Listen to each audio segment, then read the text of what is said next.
අද තමයි වෙසක් පුර පසළොස්වක පොය දවස.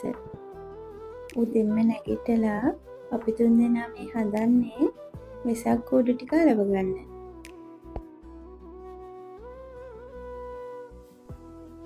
මේ පාර ඉතින් උණබට වලින් වෙසක් කූඩු හදන්න බැරි වුණා අපිට ගොඩක් වැස්ස වැඩි නිසා.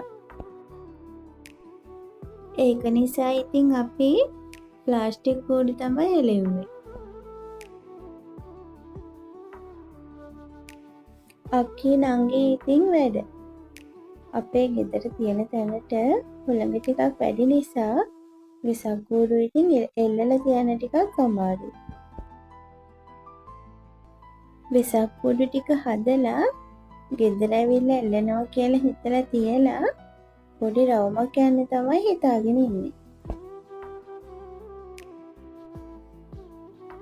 අද ඉතින් හැමෝම පන්සල් යනවා, දන්සල් වඳින්න යනවා.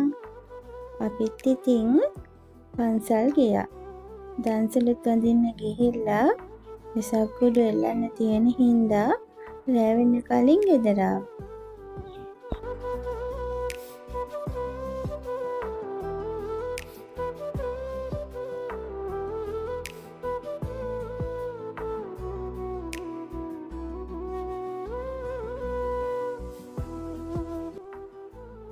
ගෙදර ඇවිල්ලා ඉතින් ගෙදර බුදු පහන පත්තු කරලා වෙසක් කූඩු ටික එල්ලුවා.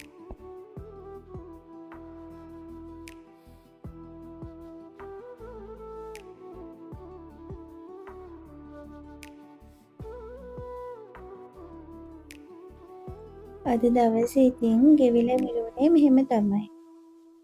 ඉතින් අදට ගිහින් ආයෙමත් ඉක්මනටම එන්න. ඔයාලා හැමෝම සතුටින් ඉන්න.